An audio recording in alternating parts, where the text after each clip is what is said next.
while Bitcoin has had a rough week after its new all-time high, gold is finally, getting some of its luster back, and precious metals are finally getting a bit of love here, which I think is quite interesting. I think the Bitcoin guys and the gold guys often squabble a lot. I think they're quite complementary to each other, but it's interesting to see where you have this dynamic of Bitcoin going down, gold going up. I think another reason why Bitcoin may have gone down is because it plays a lot more on the bullishness in the equity market, which, as we've already discussed, has been having a rough time of late. Meanwhile, gold is finally, now that there's some fear in the stock market, it's finally getting its luster back. We do have a question here from Brendan asking, do you have a view on whether silver is a good investment as new tech seems to use it in components? So I think we can blend some of the answers here together, John.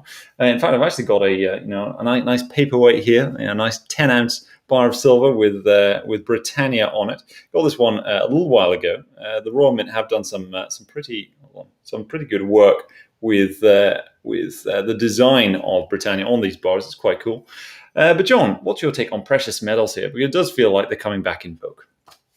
Well, look, I was surprised that gold traded as badly as it did for most of this year. I thought it would get into an uptrend sooner, but I always qualified that view by saying that without some wobble in equity markets, gold might struggle to get into a meaningful uptrend, notwithstanding the low level of real interest rates. Well, here, we've had our wobble, and sure enough, gold's benefiting a bit, but it's still below where I would have expected it to be. So I think gold has a lot of catching up to do, and I think gold, according to my own simple set of models that I tend to use for this sort of thing, gold should already be around 2,000. And indeed, if the equity market continues to struggle and real interest rates remain very, very low as inflation remains elevated, gold should remain in an uptrend from there and has a potentially long way to go. It depends on how long we remain in this sort of environment. Now, that said, the silver comment's an interesting one. Silver remains cheap versus gold in a historical comparison. It's not as cheap as it was for a while back, but it's still, in a longer term chart, it still looks very inexpensive. And when you look at some of the developing uses for silver in biotech, infotech, solar, there are quite a few. The industrial demand for silver, I can only imagine, is going to remain in an uptrend going forward.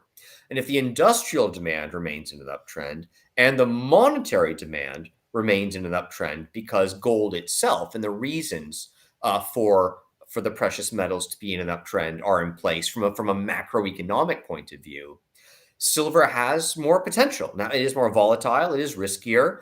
Silver has 2 to 3 times the volatility of gold, which is particularly noticeable on the downside, sometimes on the upside, but it tends to be a bit asymmetric. Yeah.